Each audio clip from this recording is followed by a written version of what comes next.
Yo, what's up, everybody? November 17th, free plays. We're going to dive right in. Today, I've got NHL, NBA, and Monday Night Football plays for y'all. First things first, if you haven't joined our free group here, this is our betting group. This is where I drop all my free plays and our golden picks, that's our 70% win rate picks. If you don't, you can join for free for 7 days. Try it out. We also give away prizes, giving away trips to Biloxi, to Vegas, a free month of access, betting systems, betting trends. And you can see all of our betting systems and trends and stuff like that in our classroom. But also, it's just a community of bettors just talking shit and, having a discussion over plays and stuff like that. So, if you haven't tried it out, it's free. Link in the description below. So go try it out for free for a week. But let's get into the free plays. 8.5 units were up this week. Not bad. Not a good record, but we've hit some of our 2-unit plays. All right, so first leg is Avalanche minus 1.5.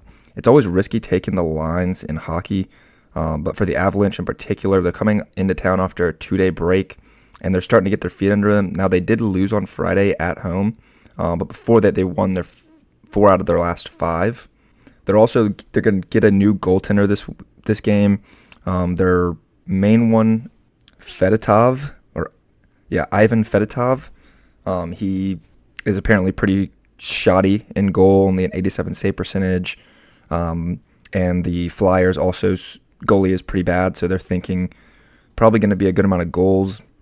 And the Avalanche's big three is more solid than whoever the Flyers have. So we're taking Avalanche minus 1.5. Now you could also just take Moneyline if you don't want to risk the 1.5, but I think for the value of plus 140, it's worth it. All right, next leg, Utah Moneyline and Clayton Keller, anytime goal scored. It feels like I don't know why the Capitals are favorites here. Washington's impressed me, and I wouldn't be surprised if Spencer Carberry is a Jack Adams finalist this year. The Caps are also 7-2-1 in their last 10 games, including stomping all across the West with 5-2 victories in both Denver and Vegas. But it's the Capitals' third game in 4 nights on the road. In that third game, most teams will show them major fatigue.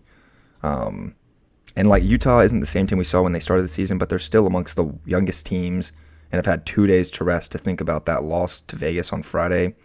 Now, the goal situation in Utah is a little dicey since Karel Vegemelka has outplayed his partner Connor Ingram.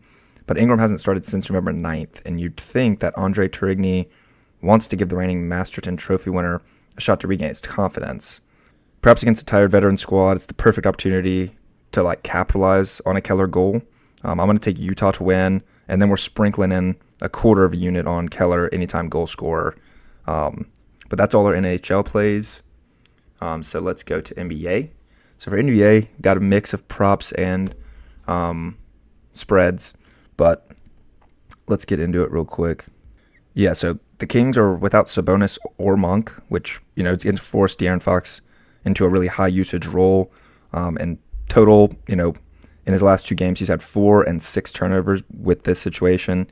And then Dyson Daniels is coming off a game where he recorded 6 steals. And his defensive activity makes this parlay, highly correlated. Because, when De'Aaron turns it over, could be a steal for Dyson. The next one is Joel Embiid under 24.5 points. Embiid struggled against Bam Adebayo, his physical defense throughout his entire career. In their last 9 matchups, he's gone under this number 7 times out of 9. Even with a favorable game script, I don't see Embiid hitting this total, given his minutes and Miami's defensive schemes. Jakob Poeltl over 28.5 and rebounds. So Poeltl thrives in matchups like these, where the pace is high and his size is a mismatch. Against Indiana, his rebounding opportunities increase significantly, and his scoring around the basket should follow. If Poeltl gets his typical minutes, this number feels, too low. Over 219 in the Rockets versus Bucks. Now, people think this is a hardcore defensive matchup. It does face 2 top 10 defenses, but these 2 teams are better offensively than you think. Houston's 12th offensively, Milwaukee's 14th. They're starting to tick in the right direction. Milwaukee's still losing, but they're getting better. But also when you face a tough defense like this, you know what they do. They run. Giannis is going to run a lot. They don't have a wing defender outside of Tari Eason that'll be able to kind of stand up to and defend him. So I think this is actually going to be a fast-paced game. And I'll go ahead and say that this is going to wind up being an overplay at 219. And if you wake up and this is 221, I would not play it. 220 is probably my cutoff for this, but I do like it at 219 if it moves the other direction. Keep an eye on that.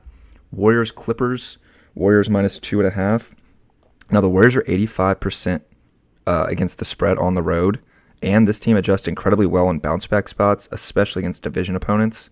The Clippers are 4-5 against the spread at home on the second night of a back-to-back. And here's the kicker here. So the Warriors, when they have more than 1 day of rest, they're on 2 days of rest right now, and they're on the road. They're 5-1 against the spread since the start of the season. So we're just going to ride all those stats and use them for plays today. Now, finally, we've got NBA Monday Night Football plays. Battle of Texas. The Cowboys are limping into this Monday night game. They're on a 4-game losing streak. I have a bunch of key players that are injured. The Texans have lost 3 of their last 4 games, but they get Nico Collins back tonight. So for +7, the Texans have struggled to run the ball on early downs this season. So if the Cowboys can continue to stifle that rushing attack, it is it's almost certain that they're going to create pressure on CJ Stroud, and he's been pressured on more than 40% of his dropbacks in 4 consecutive games. Over the last 20 years, teams coming off a loss of at least 28 points and are underdogs of 7 or more points has been profitable. They are 72-55 against the spread over the last 2 decades. Over the last 5 years, teams in this spot are 14-7.